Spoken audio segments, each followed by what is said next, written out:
So may mga tulay na 11 feet lang yung taas, so hindi tayo pwede. Sasayad yung bubong natin. Kung hindi man tayo madisgrasya, makakadelay tayo ng ibang traffic.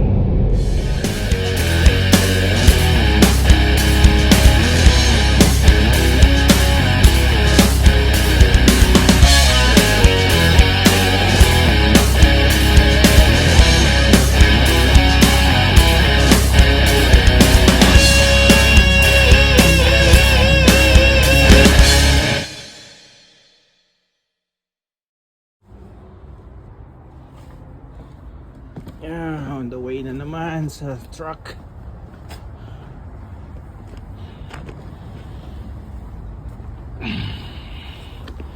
Yung aking sasakyan.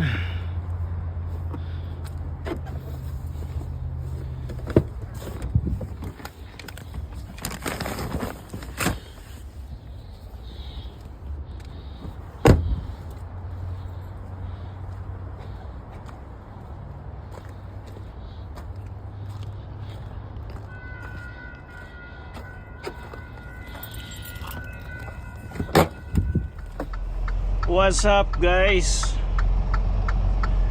Kalalabas lang ng talyer nitong aking truck. Lilipat natin yung mga gamit natin kasi babiyahe tayo ngayon going to Los Angeles, California.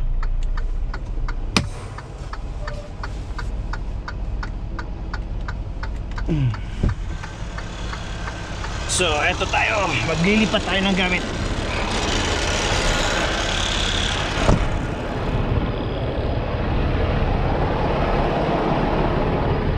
Ating sasakyan.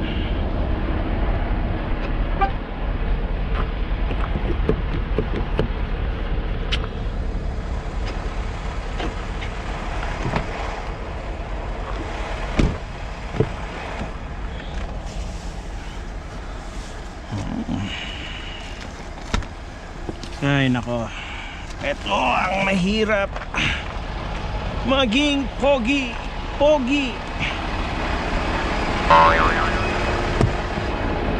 Ay.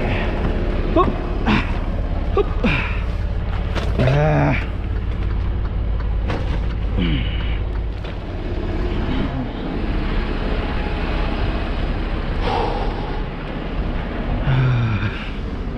Too big.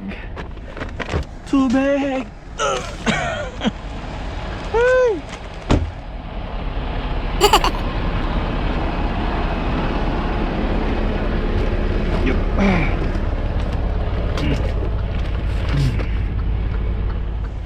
Tapos bumili na rin tayo nitong vacuum cleaner guys, dahil ayokong magdudumi masyado yung yung ating truck.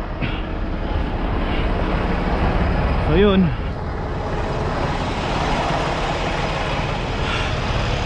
biyahe na tayo. Up.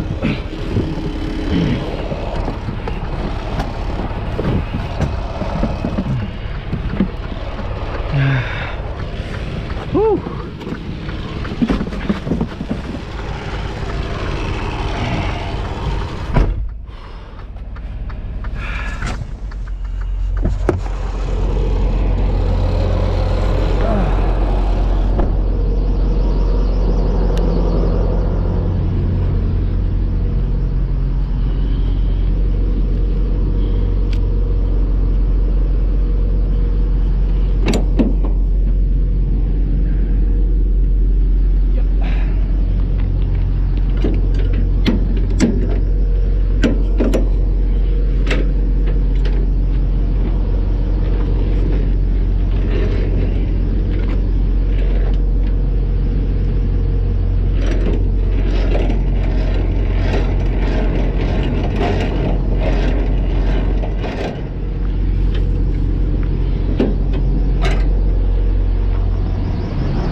check natin mamaya dun sa timbangan.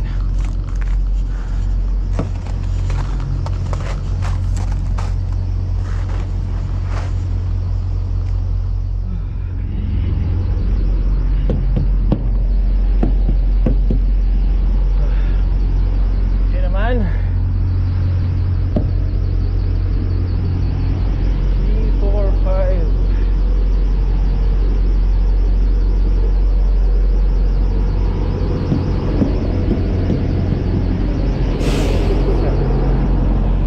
Okay, good to go.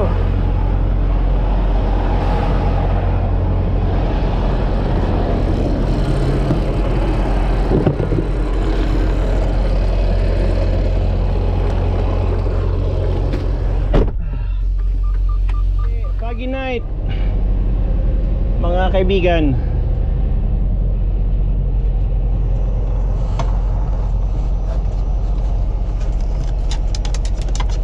Foggy.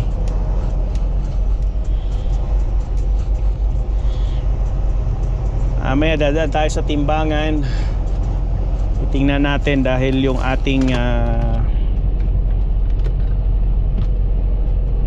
fifth wheel timbang nasa 60. That means mabigat yung ating fifth wheel, and I suspect na yung ating tandem axle sa trailer is magaan. So i-adjust natin kung kinakailangan mamaya. Papakita ko sa inyo mamaya. First natin is front wheel or yung steering. Ang limit yan is 5,500 kasi nasa Canada pa tayo. Ang timbang niya is 5,260. So okay. Drive axle natin is 15,300. 15,300. Yung ating trailer axle is 14,300. So that means magaan yung trailer natin. I-atras pa natin yung ating tandem axle para yung bigat ay mapunta. No. I-abante natin yung pin. Okay, which is good. So that means ilagay natin sa pang-tatlo. So third. Ito nga mga kapatid, namamatay yung ating ilaw. So that means may 1,000 tayong difference between drive and trailer. Every butas po is equivalent to 200 pounds. So that means pwede tayo mag-abante. Nakikita nyo ba? Oh no, stuck up. 1, 2. Lagay lang natin sa pangatlo. Walang problema yun guys kung hindi yung pin natin hindi umusli. Tras abante lang, katapat niyan.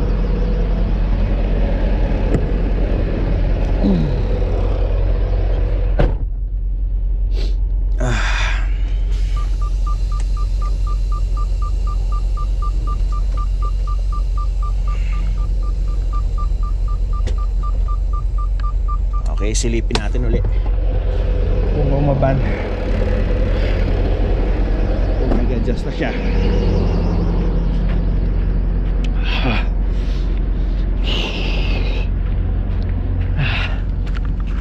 Yun. Okay, sakto. Yun. Parang sinukat. Swak na swak. So ang gagawin uli natin sisilipin uli natin sa timbangan kung tama na yung ating timbang na gusto.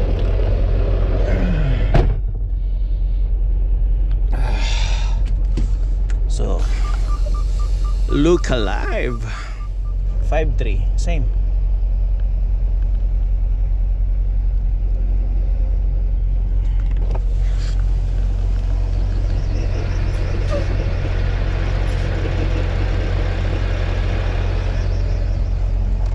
Okay, 14, 8, 14,850. Kanina 14,300.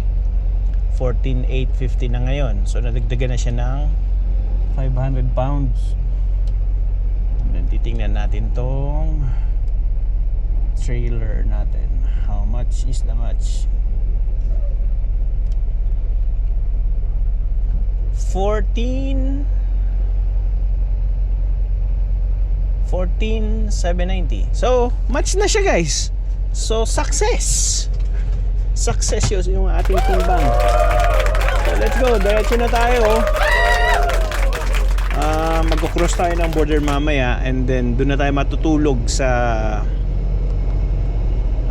meat inspection early tomorrow. Good morning mga tugang. Pagkatapos na lang mag meat inspection dyan sa somewhere dyan, and we're still 5 minutes before tayo pwede mag-drive. So gawa muna tayo ng sandwich. Sugod mga kapatid. Sandwich ba to? Oh, you're so funny. Anyway, so mag-ibo lang kitang sa madali. Sandwich. So pwede kitang magkakan, pwede tayong kumain. Ba't ka nagbibikol eh? Pwede tayong kumain habang nagda-drive. So etong ginagawa natin is cheese and egg sandwich. Tatlong palapag. Ano ba yan? Basag-basag na yung cheese ko. Bakit? Mababasag din yan sa tiyan. Egg and mayonnaise. Mas gusto ko to mga tugang kaysa sa tuna sandwich. Masarap yung tuna. Kaso hindi ko gusto ang amoy. Malansa. So ito, gawa tayo ng tatlong palapag na egg sandwich. Hindi ko na tinost yung bread kasi same lang yan sa tiyan. And anyway, good morning. Dito ko ngayon sa Sweetgrass, Montana. Nom nom nom nom. And uya kita mga tugang sa Great Falls, Montana. And ipapahiling ko sa inyo ang view ng mga inaagihan ko kapag nagdi-deliver kita pasiring sa Los Angeles, California. Ining dala na ini is Interstate I-15 southbound. Nag-overtake sa tulig ding Rig Logistics.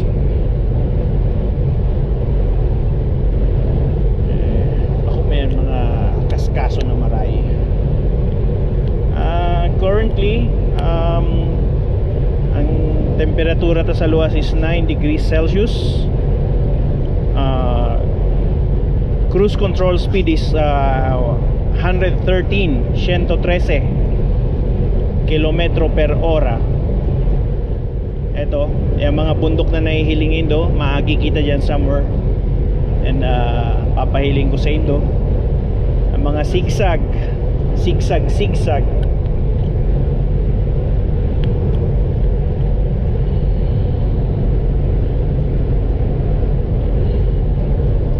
So ining nasa atubangan ta is our main GPS, which is a Garmin brand. Truck GPS siya. And dyan ta pigsiset gabos na destinasyon. Take note, hindi ako gumagamit ng Google Map or Apple Maps kasi wala siyang setting na pang truck. By that I mean kailangan ilagay natin yung size ng truck natin. Dito sa truck GPS meron. Isiset natin dyan ang height ng sasakyan natin ang length, ang width.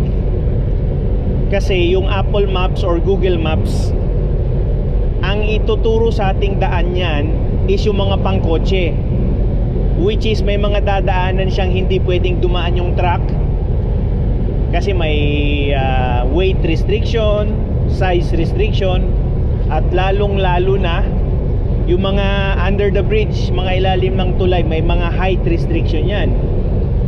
So yung taas ng ating truck is I think 13 feet and 6 inches. So may mga tulay na 11 feet lang yung taas, so hindi tayo pwede, sasayad yung bubong natin. Kung hindi man tayo madisgrasya, makakadelay tayo ng ibang traffic. Kasi kailangan natin tumigil. Pag makita nating below 13 feet 6 inches yung ilalim ng tulay, hindi tayo pwede doon. So which is, ito yung ginagawa kong, ito talaga yung yung truck GPS ko. And then ginagamit ko yung Apple Maps and Google Maps for traffic and weather situation ng mga dadaanan nating lugar. Yun, naka-overtake na si Rick. Paspas din ang Rick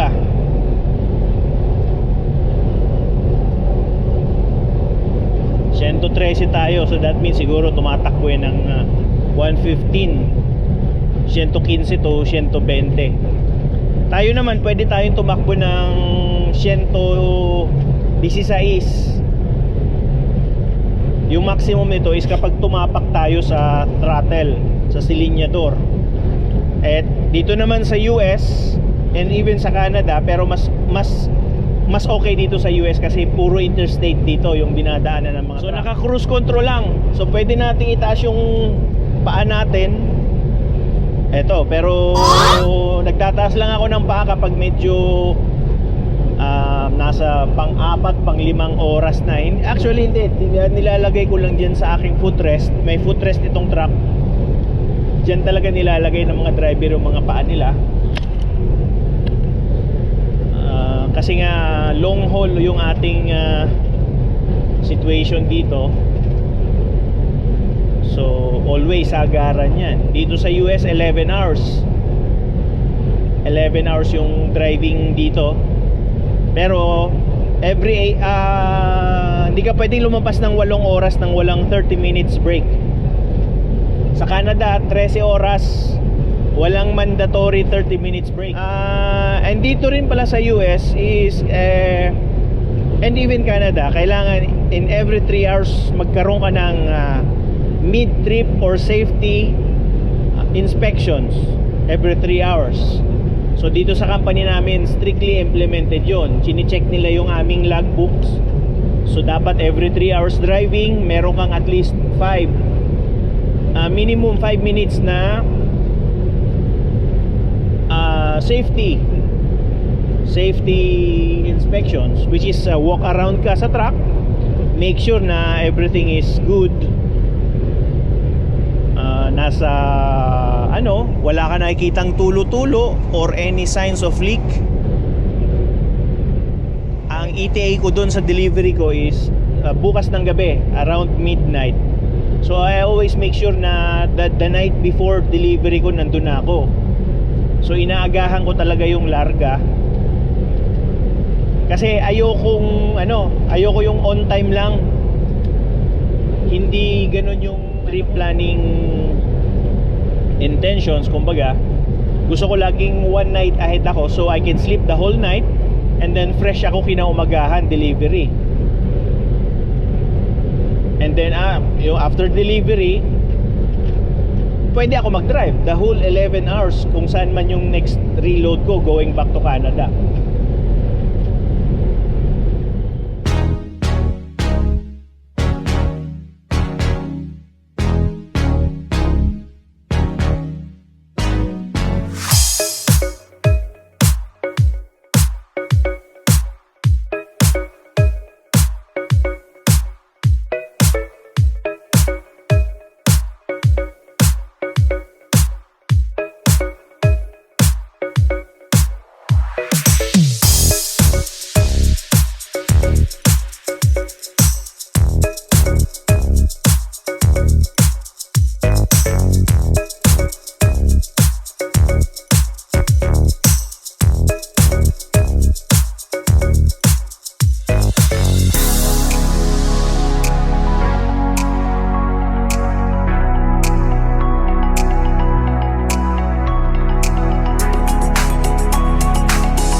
Malamig.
Karga rin tayo guys ng DEF, Diesel Exhaust Fluid.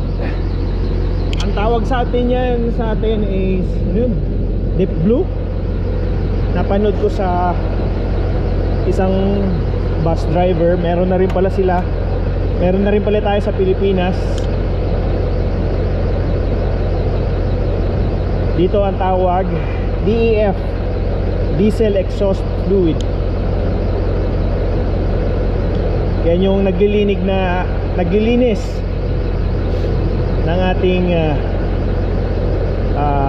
diesel fuel filter para mabawasan yung buga ng carbon. So kung makikita nyo dito yung mga truck, mga diesel engine, hindi sila mabuga ng usok dito na maitim. Kasi ano na dito, required na dito na kapag diesel yung makina mo, kailangan meron kang nilalagay na diesel exhaust fluid or deep blue. Deep blue ba? Paki-comment na lang kung mali yung pagkakasabi ko.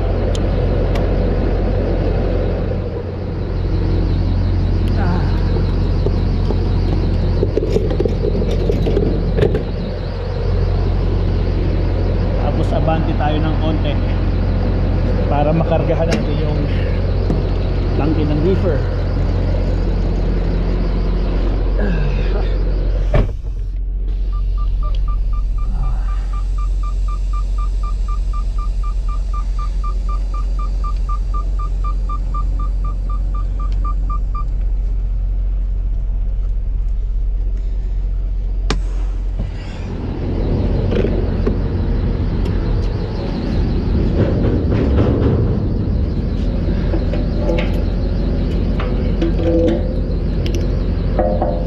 Wala nang laman. Ito, kalahating tangke. Ayan.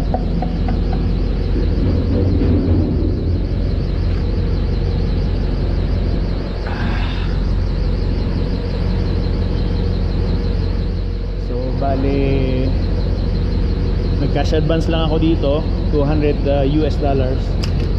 Kasi yun ang ibabayad natin sa lumper fee. Yung lumper fee guys, yan yung mga nagdidiskarga sa atin sa mga receiver.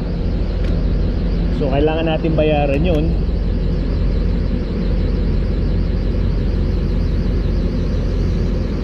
So nagka-cash advance tayo kasi cash ang binabayad sa kanila. Bibihira lang yung yung card. And at the same time naman, if ever gagamit ako ng aking card, kinukuha ko rin sa pera ng truck. Siyempre, hindi libre yun. Hindi. So yun, magpa-park tayo. Tabi tayo doon sa pulang truck.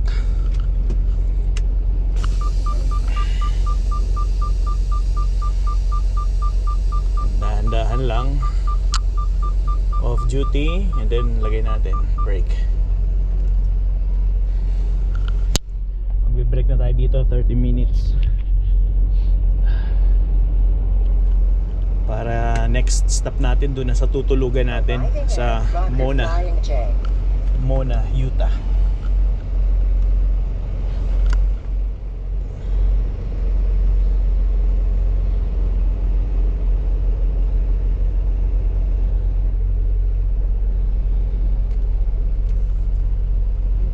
Peterbilt yung katabi natin, Cummins engine. Itong sa atin Freightliner Detroit